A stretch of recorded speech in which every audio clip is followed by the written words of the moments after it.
السلام علیکم ورحمۃ اللہ وبرکاتہ۔ بسم اللہ الرحمن الرحیم۔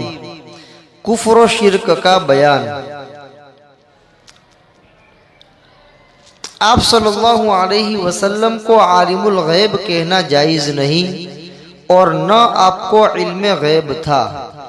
شرح فقہ اکبر میں ملا علی قاری رحمۃ اللہ علیہ نے ایسے عقائد والے پر کفر کا حکم لگایا ہے، البتہ آپ کو مطلع علی الغیب کہہ سکتے ہیں۔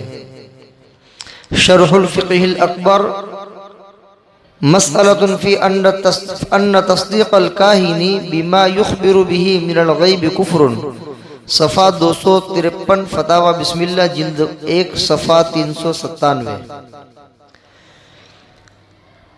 غیب یہ اللہ رب العزت کا خاصہ ہے۔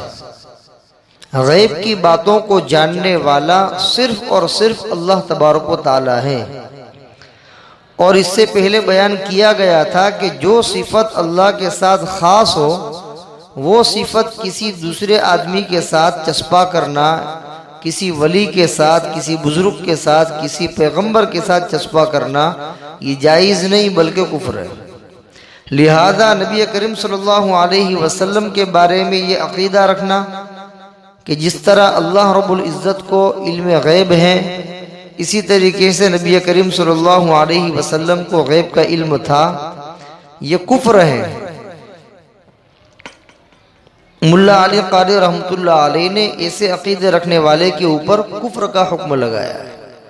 نبی کریم صلی اللہ علیہ وسلم کو مطلع علی الغیب کہہ سکتے ہیں، یعنی اللہ تبارک و تعالیٰ کی طرف سے بعض چیزوں کے اندر غیب سے مطلع کیا گیا، غیب کی باتیں تھیں، چھپی ہوئی چیزیں تھیں، اس کے بارے میں اللہ کی طرف سے اللہ نے اپنے نبی کو مطلع کیا، تو اس کا مطلب ہرگز یہ نہیں ہو سکتا کہ نبی کریم صلی اللہ علیہ وسلم غیب کی باتوں کو جانتے ہیں۔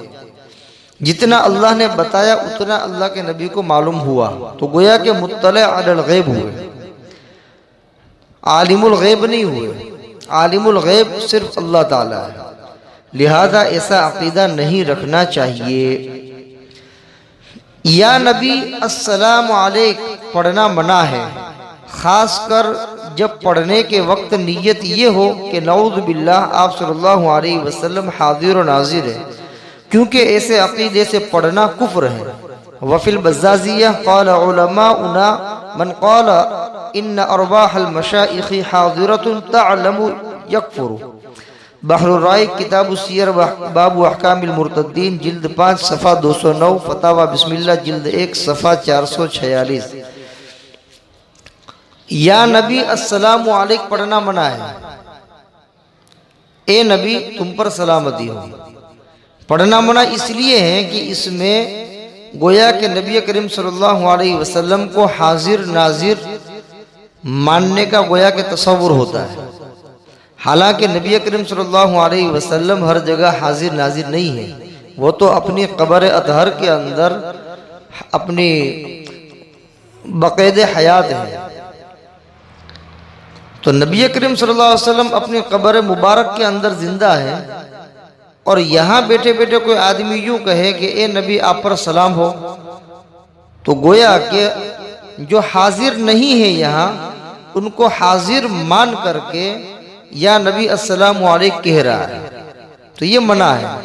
اور اگر اس نے یہ عقیدہ رکھا کہ جس طرح اللہ رب العزت کی ذات بابرکت ہر جگہ حاضر اور ناظر ہے، اسی طریقے سے نبی کریم صلی اللہ علیہ وسلم کی ذات بابرکت ہر جگہ حاضر اور ناظر ہیں، ایسا عقیدہ رکھا اور اس عقیدے کے ساتھ وہ کہہ رہا ہے یا نبی السلام علیکہ، تو یہ کفر ہو گیا، اس سے آدمی کافر ہو جائے گا۔